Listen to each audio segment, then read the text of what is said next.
Hello student, আজকে তোমাদের আমি পলিটেকনিকের 5th সেম মেকানিক্যালের সিলেবাস নিয়ে একটু আলোচনা করব। সিলেবাসে কি আছে, কি পড়তে হবে বা কি কি ডিটেলসে আমরা আজকে আলোচনা করব। ঠিক আছে, polytechnic 5th same mechanical syllabus. ঠিক আছে, 5th সেমে যেগুলো আমাদের আছে। তো প্রথমেই আগে আলোচনা করি যে কি কি সাবজেক্ট আমাদের পড়তে হবে।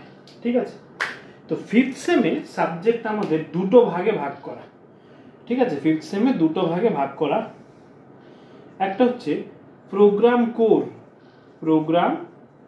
কোর সাবজেক্ট, আর একটা হচ্ছে প্রোগ্রাম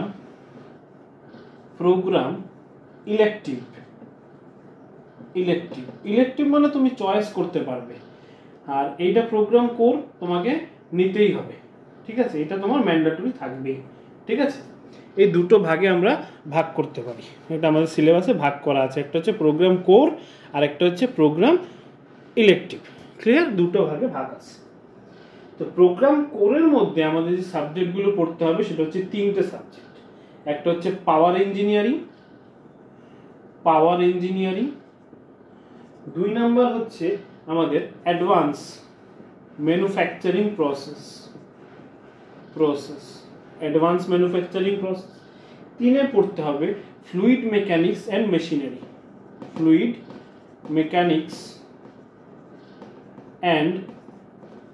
মেশিনারি।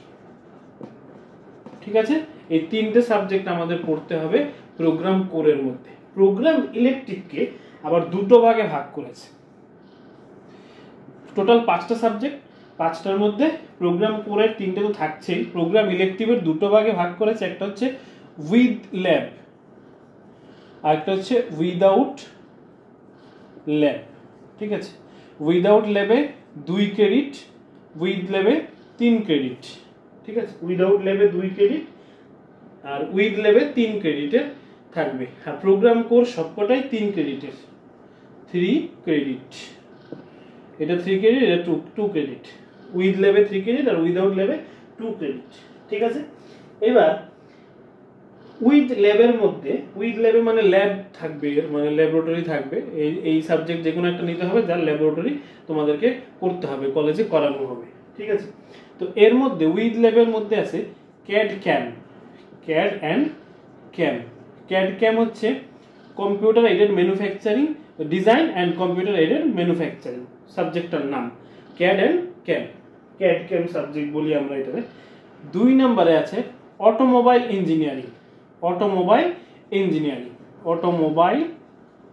ইঞ্জিনিয়ারিং। এই দুটো সাবজেক্ট আছে উইথ ল্যাবের মধ্যে। ঠিক আছে, উইদাউট ল্যাবের মধ্যে আছে আমাদের পাওয়ার প্ল্যান্ট ইঞ্জিনিয়ারিং।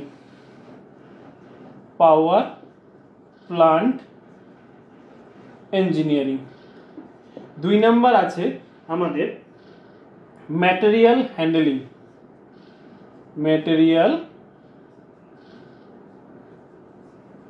হ্যান্ডলিং। এই সাবজেক্টগুলো আমাদের আছে। ঠিক আছে, বোঝা গেল প্রোগ্রাম কোরের মধ্যে আমাদের কি কি সাবজেক্ট আছে। প্রোগ্রাম কোরের মধ্যে আমাদের সাবজেক্ট হচ্ছে পাওয়ার engineering, advance manufacturing process, next হচ্ছে ফ্লুইড মেকানিক্স অ্যান্ড মেশিনারি। ঠিক আছে, প্রোগ্রাম ইলেকটিভের মধ্যে আছে উইথ ল্যাব উইদাউট ল্যাব, দুটো ভাগে ভাগ করেছে। আবার উইথ ল্যাবের মধ্যে আছে CAD CAM, computer aided design and computer aided manufacturing. আর আরেকটা হচ্ছে অটোমোবাইল ইঞ্জিনিয়ারিং, শর্টে এই লিখেছি। ঠিক আছে, উইদাউট ল্যাবের মধ্যে আছে পাওয়ার প্ল্যান্ট ইঞ্জিনিয়ারিং আর একটা ম্যাটেরিয়াল হ্যান্ডলিং। ঠিক আছে, তো টোটাল আমাদের 5টা সাবজেক্ট পড়তে হবে। ঠিক আছে, তো বিভিন্ন কলেজে বিভিন্নটা নেয়। তো এবার এই 3টে কমন থাকবে, প্রত্যেকটা কলেজে 3টে কমন থাকবে। এবার প্রোগ্রাম ইলেকটিভ থেকে উইথ ল্যাব উইদাউট ল্যাব, সেখান থেকে যে কোনো একটা এইখান থেকে চয়েস করতে হবে আর এখান থেকে যে কোনো একটা চয়েস করতে হবে। তো সেটা কলেজ থেকে বলে দেবে যে কোনটা তোমরা চয়েস করবে, কারণ কলেজে অ্যাভেলেবেল হওয়া দরকার। অটোমোবাইল ল্যাব বা ক্যাড ক্যাম ল্যাব যাদের যেটা থাকবে সেই মোতাবেক ওরা কলেজ থেকে বলে দেবে ওনারা। তো সেই মোতাবেক তোমাদেরকে সিলেক্ট করতে হবে, বা ওরাই বলে দেবে এটা তোমাদের সাবজেক্ট থাকবে। ঠিক আছে, উইদাউট ল্যাব উইথ ল্যাব। আর হচ্ছে program core, program elective. Total তোমাকে 5টা সাবজেক্ট পড়তে হচ্ছে। প্রোগ্রাম কোরের প্রতিটাই 3টে ক্রেডিটের, প্রোগ্রাম ইলেকটিভের উইথ ল্যাবগুলো 3 ক্রেডিটের, উইদাউট ল্যাবগুলো 2 ক্রেডিটের। ঠিক আছে, এইটা হচ্ছে তোমাদের ওভারভিউ সাবজেক্টের, কী কী সাবজেক্ট পড়তে হবে, কোন কোন সাবজেক্ট থাকবে। তো ওই ইলেকটিভ যেগুলো আছে সেগুলো কলেজ ওয়াইজ ভেরি করবে, প্রত্যেকটা কলেজে আলাদা আলাদা থাকবে। ঠিক আছে, এবার যেটা দেখব সেটা হচ্ছে সাবজেক্ট ওয়াইজ কী কী পড়তে হবে আমাকে। ঠিক আছে, যেমন পাওয়ার ইঞ্জিনিয়ারিং, প্রথম সাবজেক্ট ছিল আমাদের পাওয়ার ইঞ্জিনিয়ারিং, সেটা হচ্ছে প্রোগ্রাম কোরের সাবজেক্ট ছিল, যেটা আমাদের ম্যান্ডেটরি 3 ক্রেডিটের সাবজেক্ট, এটা আমাদেরকে পড়তেই হবে। ঠিক আছে, তো এর মধ্যে আমাকে কী কী পড়তে হবে। ঠিক আছে, প্রথম পাওয়ার ইঞ্জিনিয়ারিং নিচ্ছি আমি, পাওয়ার ইঞ্জিনিয়ারিং। এর মধ্যে আমাকে যেটা পড়তে হচ্ছে, এটা হচ্ছে 4টে ইউনিট থাকবে, এর মধ্যে 4টে ইউনিট আমাকে পড়তে হবে। ঠিক আছে, এটার মধ্যে 4টে ইউনিট পড়তে হবে, 3 ক্রেডিটের সাবজেক্ট। এবার এটার মধ্যে যেটা প্রথম আমার টপিক হচ্ছে সেটা হচ্ছে আইসি ইঞ্জিন। এটা সবাই নামটা পরিচিত, আইসি ইঞ্জিন নিয়ে, আইসি ইঞ্জিন। ঠিক আছে, দ্বিতীয় হচ্ছে steam turbine, steam turbine, steam turbine. তৃতীয় হচ্ছে গ্যাস টারবাইন, গ্যাস টারবাইন। চতুর্থ হচ্ছে হাইড্রোলিক টারবাইন, হাইড্রোলিক টারবাইন। ঠিক আছে, আইসি ইঞ্জিন আমরা জানি ইন্টারনাল কম্বাশন ইঞ্জিন, যেগুলো গাড়িতে ইউজ করে। অ্যাকচুয়ালি পাওয়ার ইঞ্জিনিয়ারিং যেখানে পাওয়ার প্রোডাকশন হয়, পাওয়ার প্রডিউস করা হয়, এইটা হচ্ছে এর মেইন মোটো এই সাবজেক্টে। ঠিক আছে, এখানে ইঞ্জিনের মধ্যে পাওয়ার প্রডিউস করা হয়, পাওয়ার প্রডিউস হয়, তো সেখানে আমরা আইসি ইঞ্জিন ইউজ করি। স্টিম টারবাইন, টারবাইন ব্যাপারটা জানি আমরা, টারবাইন ইলেকট্রিসিটি প্রডিউস করতে ইউজ করা হয়, যেখানে জল বা গ্যাস বা স্টিম ইউজ করে টারবাইনটাকে ঘোরানো হয়, একটা রোটারি ডিভাইস বা একটা মেশিন বলতে পারি আমরা, যেটা ঘুরলে আমাদের ইলেকট্রিসিটি প্রডিউস হয়। এটা ঘোরার শক্তিটা মানে মোশনটাকে ইউজ করে আমরা জেনারেটরে এটাকে ইউজ করে থাকি। ঠিক আছে, যেটা আমরা জেনারেটর দিয়ে ইউজ করে থাকি, এটা হচ্ছে ঘোরার জন্য, মানে মোশনটাকে ইউজ করি আমরা, এটা হচ্ছে টারবাইন। টারবাইন জানি আমরা মোটামুটি।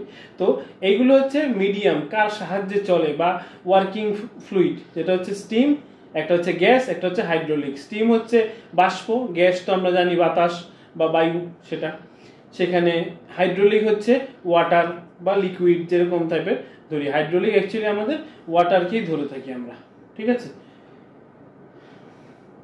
তো এইগুলো আমার পাওয়ার ইঞ্জিনিয়ারিং এ পড়তে হবে, 4টে unit, IC engine, steam engine, steam turbine, gas turbine, hydraulic turbine. এই 4টে টপিক, 4টে ইউনিট আমাদেরকে পাওয়ার ইঞ্জিনিয়ারিং এ কভার করতে হবে। ঠিক আছে, নেক্সট যদি দেখি সেটা হচ্ছে advance manufacturing process, advance manufacturing process.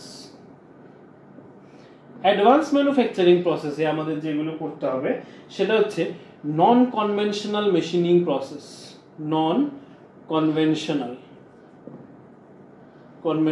Machining. এইটার মধ্যে আমাদেরকে তোমার 5টা ইউনিট পড়তে হবে, এর মধ্যে আমাকে 5টে ইউনিট পড়তে হবে, 5টে ইউনিট পড়তে হবে। 5th সেমে আমরা ম্যানুফ্যাকচারিং প্রসেস পড়েছিলাম 1, তারপর 4-এ, 3rd-এ পড়েছিলাম, 4-এ পড়েছিলাম 2, এবার হচ্ছে অ্যাডভান্স ম্যানুফ্যাকচারিং প্রসেস। ঠিক আছে, তো নন কনভেনশনাল মেশিনিং। ঠিক আছে, নেক্সট পড়তে হবে jigsaw and fixture, jigsaw and fixture, নামগুলো সবাই পরিচিত আশা করি, jigsaw and fixture, non conventional machining. এবার আরেকটা হচ্ছে CNC machine, CNC machine, CNC programming, CNC programming. আরেকটা হচ্ছে এফএমএস। ঠিক আছে, এই 5টা ইউনিট আমাদেরকে পড়তে হবে। নন কনভেনশনাল মেশিনিং প্রসেস মানে হচ্ছে যেগুলো হচ্ছে আমাদের, যেমন লেদ মেশিন বলো, ড্রিলিং মেশিন বলো, শেপার মেশিন বলো, এগুলো হচ্ছে কনভেনশনাল বা ট্রেডিশনাল মেশিন। ঠিক আছে, ট্রেডিশনাল মেশিন এগুলো। তো এবারে ট্রেডিশনাল মেশিন থেকে দূরে সরে আমরা নন কনভেনশনাল মেশিনিং ইউজ করব, যেমন লেজার দিয়ে ইউজ করা, ওয়াটার জেট ইউজ করে যদি মেশিনিং করা হয় সেটাকে আমরা নন কনভেনশনাল মেশিনিং ইউজ করি, মানে সচরাচর আমরা ইউজ করি না, সব জায়গায় ইউজ হয় না, সেরকম নন কনভেনশনাল বা নন ট্রেডিশনাল মেশিন আমরা বলে থাকি। সেখানে আমরা দেখবো মেশিনিং প্রসেসগুলো। ঠিক আছে, যে এটা অ্যাকচুয়ালি ইউজ করা হয় যেখানে হাই এফিসিয়েন্সি দরকার, তারপরে হাই প্রিসিশন দরকার, সেখানে নন কনভেনশনাল বা নন ট্রেডিশনাল মেশিন আমরা ইউজ করে থাকি বা মেশিনিং প্রসেস আমরা ইউজ করে থাকি। দ্বিতীয় হচ্ছে জিগস অ্যান্ড ফিক্সচার। এবার মেশিনিং করবো, টুলটাকে ফিক্স করতে হবে, তো ধরে রাখতে হবে। যেমন আমরা বেঞ্চ ভাইস ইউজ করি আমাদের নর্মালগুলোতে, নর্মালতে আমরা ভাইস ইউজ করি, কিন্তু এখানে ভাইসে কাজ চলবে না, কারণ এখানে স্পিড আরপিএম প্রচুর পরিমাণে থাকবে, ভাইব্রেশন প্রচুর থাকবে। সেক্ষেত্রে আমাদের জিগস অ্যান্ড ফিক্সচারের দরকার হয়, যেটা অটোমেটিক্যালি বা কোনো মেশিনারি জিনিস দিয়ে আমরা সেটাকে ফিক্স করে রাখবো, সেটা হচ্ছে জিগস অ্যান্ড ফিক্সচার। ঠিক আছে। CNC machine, computer numerical control machine. CNC computer numerical control machine, এটার মধ্যে আমরা প্রোগ্রামিং করে সেট করে দেবো, অটোমেটিক্যালি কাজ করে যাবে, যেমন আমাদের চাই সেমন আমাদের দিয়ে দেবে। প্রোগ্রামিং কম্পিউটার দিয়ে আমরা প্রোগ্রামিং করে তার মধ্যে আপলোড করে দেবো, মেশিনের মধ্যে অটোমেটিক্যালি সে করে দেবে। ঠিক আছে। সিএনসি প্রোগ্রামিং, এবার মেশিন চালানোর জন্য প্রোগ্রামিং দরকার, মানে ইনস্ট্রাকশন দরকার, সে কি করবে, কিভাবে করবে, কোন অপারেশনটা করবে, কোন কাজটা করবে, বা কি ধরনের অপারেশন করবে, হোল্ড করবে কি কাটবে, ফেসিং করবে, টার্নিং করবে, সব আমাদের এই প্রোগ্রামিং থ্রুতে আমাদেরকে ইনস্ট্রাকশন দিতে হবে সিএনসি মেশিনকে। এটা একটা ইউনিট। তারপর হচ্ছে এফএমএস, খুব ইম্পর্টেন্ট একটা chapter, flexible manufacturing system. Flexible manufacturing system FMS এর ফুল ফর্ম। তো অ্যাকচুয়ালি সেটা হচ্ছে আমাদের একটা কোনো ইন্ডাস্ট্রিতে অনেকগুলো প্রোডাক্ট তৈরি করা হয়, তাই না? সেখানে অনেক প্রোডাক্ট থাকে, অনেক অনেক জিনিস থাকে, ধরো র মেটেরিয়ালস থাকে, আমাদের মেশিনগুলো থাকে, স্ক্র্যাপ থাকে, বা প্রোডাক্ট যেটা তৈরি হয়ে গেছে সেইগুলো থাকে। তো এইগুলোকে সুন্দরভাবে গুছিয়ে রাখা বা গুছিয়ে ম্যানেজ করা, সেটাই হচ্ছে আমাদের এফএমএস, ফ্লেক্সিবল ম্যানুফ্যাকচারিং সিস্টেমের মধ্যে পড়ে। ঠিক আছে। এই প্রসেসগুলো মিলিয়ে ফ্লেক্সিবল ম্যানুফ্যাকচারিং প্রসেস আমরা করি। গ্রুপ টেকনোলজি আসে এর মধ্যে, ঠিক আছে, জিটি এফএমএস এর মধ্যে। ঠিক আছে। তো এই হচ্ছে ওভারভিউ আমাদের অ্যাডভান্স ম্যানুফ্যাকচারিং প্রসেসের মধ্যে। পাওয়ার ইঞ্জিনিয়ারিং এর মধ্যে এই 4টে টপিক, অ্যাডভান্স ম্যানুফ্যাকচারিং এ আমরা 5টা টপিক পড়বো। নেক্সট হচ্ছে ফ্লুইড মেশিনস এন্ড মেশিনারি। ঠিক আছে। এরপর হচ্ছে আমাদের ফ্লুইড মেশিনস এন্ড মেশিনারি। ঠিক আছে। 3 নাম্বার সাবজেক্ট, যেটা এটাও 3 ক্রেডিটের সাবজেক্ট, 3 ক্রেডিটের সাবজেক্ট, যেখানে আমাদের 6টা ইউনিট আমাদেরকে কভার করতে হবে, 6টা ইউনিট আমাদেরকে কভার করতে হবে। খুবই মানে ইন্টারেস্টিং সাবজেক্ট একটা। এই ক্ষেত্রে আমাদের প্রথম যে টপিক হচ্ছে সেটা হচ্ছে ফ্লুইড প্রপার্টিস। ফ্লুইডের প্রপার্টিস প্রথম চ্যাপ্টার বা প্রথম ইউনিট হচ্ছে ফ্লুইড প্রপার্টিস। ফ্লুইড কি ধরনের হয়, কিভাবে হয়, বা কি তার ক্যারেক্টার, সবকিছু আমরা এখানে শিখবো। ঠিক আছে। কোন ফ্লুইডটাকে কি বলে, এটাকে আমরা ফ্লুইড প্রপার্টিসের মধ্যে পড়বো। ঠিক আছে। তারপর হচ্ছে fluid pressure measurement. Fluid pressure measurement. Fluid pressure measurement. Fluid pressure measurement হচ্ছে ফ্লুইড যে ফ্লো হবে তার ফলে যে প্রেসার ক্রিয়েট হবে, যে প্রেসারটাকে মেজার করতে হবে। অনেক সময় দেখা যায় পাইপ ফেটে যাচ্ছে, জল যখন পাস হয় তখন পাইপ ফেটে যায়, গ্যাস ফেটে যায় প্রেসারের কারণে। তো প্রেসারটা যদি আমরা ঠিকঠাক না দিই তাহলে পাইপ ফেটে যাওয়া মানে কি আমার এটা লস হয়ে যাওয়া, আমার যে প্রজেক্টটা আমি করছি বা যে জিনিসটা কাজটা করছি সেখানে লস হয়ে যাওয়া, ইকোনমিক লস, সেটাকে দূর করতে গেলে আমাদেরকে মেজারমেন্টটা শিখতে হবে, যে ফ্লুইড প্রেসার কত থাকবে বা কত আমার দরকার, কত হলে সেটা কাজ করতে পারবো, সেটা আমার ফ্লুইড প্রেসার মেজারমেন্টে আমরা জানতে পারবো। ঠিক আছে। নেক্সট হচ্ছে ফ্লুইড ফ্লো। ফ্লুইড ফ্লো হচ্ছে লিকুইড, যে ফ্লুইডের মধ্যে যেটা আছে, তোমার গ্যাস হতে পারে সেটা, তারপরে তোমার লিকুইড হতে পারে, সেটা যে ফ্লো হবে এটা বিভিন্ন ধরনের হয়ে থাকে, যেমন টার্বুলেন্ট ফ্লো, লেমিনার ফ্লো। ঠিক আছে। এরকম ধরনের ফ্লো থাকে। ধরনটা কি ধরনের ফ্লো বয়ে যাচ্ছে, কিরকম ভাবে, এটা কি মানে উত্তাল ভাবে বয়ে যাচ্ছে, নাকি এলোমেলো ভাবে বয়ে যাচ্ছে, না শান্ত ভাবে বয়ে যাচ্ছে, সেইগুলো নিয়ে আমাদের এখানে ডিসকাস হবে এই চ্যাপ্টারটাতে বা এই ইউনিটটাতে। ঠিক আছে। নেক্সট হচ্ছে 4 নাম্বার হচ্ছে flow through pipe. Flow through pipe. পাইপের ভেতর দিয়ে যখন ফ্লুইড ফ্লো হয়ে যাবে তখন কি পরিস্থিতি ক্রিয়েট হবে বা কি এফেক্ট হবে, সবকিছু আমরা এই ফ্লো থ্রু পাইপের মধ্যে জানতে পারবো। ঠিক আছে। নেক্সট হচ্ছে ইম্প্যাক্ট অফ জেট। কিছুক্ষণ আগে আমরা দেখেছিলাম টারবাইন, তাই না? পাওয়ার ইঞ্জিনিয়ারিং এর turbine, gas turbine, steam turbine, hydraulic turbine. তো হাইড্রোলিক টারবাইনের মধ্যে জেট ইউজ করা হয়। জেট মানে হচ্ছে আমরা যেমন নল দিয়ে জল পড়ে, নল দিয়ে যেটা জল পড়ে সেটাকে চেপে দিই তো খুব জোরে গিয়ে আঘাত করে। তো এই মাছ যে জায়গাটা চেপে দিই আমরা সেটাকে আমরা নোজেল বলতে পারি। সেই নোজেল যে জোরে বা যে প্রেসারে বেরোয় সেটাকে আমরা জেট বলে থাকি। ইম্প্যাক্ট অফ জেট মানে ওই যে জেট, জলের যে বা লিকুইডের যে জেট, সে জেটের কি ইম্প্যাক্ট হচ্ছে সেটা আমরা এখানে পড়াশোনা করব, ঠিক আছে? এই সাবজেক্টটাতে বা এই ইউনিটটাতে পড়ব, ঠিক আছে? নেক্সট হচ্ছে hydraulic pump. Hydraulic pump, hydraulic pump. Hydraulic pump আমরা জানি হাইড্রোলিক পাম্পের কাজ কি? কোনো লিকুইডকে এক জায়গা থেকে অন্য জায়গায় ট্রান্সফার করা, এটাই তো পাম্পের কাজ, কোনো লিকুইডকে, ঠিক আছে? পাম্পের কাজ। তো এইখানে যেটা আমরা ইউজ করছি সেটা হচ্ছে নামই দিয়ে দিয়েছি হাইড্রোলিক পাম্প, মানে হাইড্রো। হাইড্রো যদি আমি ভাঙি, হাইড্রো হচ্ছে ওয়াটার, হাইড্রো হচ্ছে ওয়াটার, ঠিক আছে? হাইড্রো তো ওয়াটার পাম্প, এটাকে এক ধরনের আমরা বলতে পারি। হাইড্রোলিকের মধ্যে ওয়াটার লিকুইড টাইপের, এখানে হাইড্রোলিক ইন দ্য সেন্স এখানে লিকুইড পাম্প, লিকুইড ইউজ মানে পাস হয় বা লিকুইড ট্রান্সফার করে সেরকম কিছু বোঝানোর চেষ্টা করা হচ্ছে, ঠিক আছে? তো এই হচ্ছে ফ্লুইড মেকানিক মেশিনারি। এর মধ্যে আমরা এই মেশিনারি বা হাইড্রোলিক পাম্পের সম্বন্ধে ডিটেল জানা, ইম্প্যাক্ট জেট, এইগুলো তোমার ফ্লুইডের কি প্রপার্টিজ আছে, fluid pressure measurement, fluid flow through pipe, impact of jet, hydraulic pump, এই 6টা ইউনিট আমাদেরকে এই সাবজেক্টটাতে কভার করতে হবে, ঠিক আছে? এই 3টে হলো আমাদের কোর্স সাবজেক্ট, প্রোগ্রামের কোর্স সাবজেক্ট। এখন যেটা হবে সেটা হচ্ছে ইলেকটিভ সাবজেক্ট, আমাদের ইলেকটিভ সাবজেক্ট। এইটা হচ্ছে আমাদের প্রোগ্রাম ইলেকটিভ সাবজেক্টগুলো, ঠিক আছে? এখানে আমি দুটোই লিখেছি, উইথ ল্যাব আর উইদাউট ল্যাব। উইথ ল্যাব যেটা আমরা বলেছিলাম যে 3 ক্রেডিটের হবে, আর উইদাউট ল্যাব 2 ক্রেডিটের হবে। এটা 2 ক্রেডিটের হবে, এটা 3 ক্রেডিটের হবে, ঠিক আছে? সাবজেক্টগুলো, ঠিক আছে? এবার উইথ ল্যাবের মধ্যে ক্যাড আর ক্যাম থাকবে। ক্যাড ক্যাম থাকবে কম্পিউটার এডেড ড্রাফটিং বা ডিজাইন, আর একটা হচ্ছে কম্পিউটার এডেড ম্যানুফ্যাকচারিং, ঠিক আছে? এটা হচ্ছে এটা ফুল ফর্ম, ঠিক আছে? ক্যাড ক্যামের full form computer aided drafting, computer aided manufacturing, ঠিক আছে? এইটা হচ্ছে অটোমোবাইল ইঞ্জিনিয়ারিং, ঠিক আছে? তো ক্যাড ক্যামের মধ্যে আমরা কি পড়বো? এখানে হচ্ছে আমরা যে তোমরা অটোক্যাড করেছিলে, অটোক্যাড শায়দ সবাই করেছো বা জানো নামটা।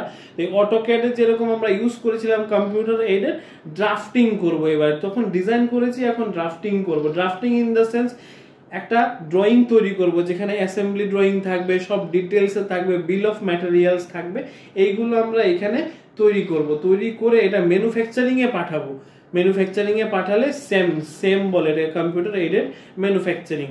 তো এবার এইগুলো আমরা এই সাবজেক্টটাতে আলোচনা করব, ঠিক আছে? এই সাবজেক্টটাতে পড়াশোনা করব ক্যাড অ্যান্ড ক্যামের মধ্যে, ঠিক আছে?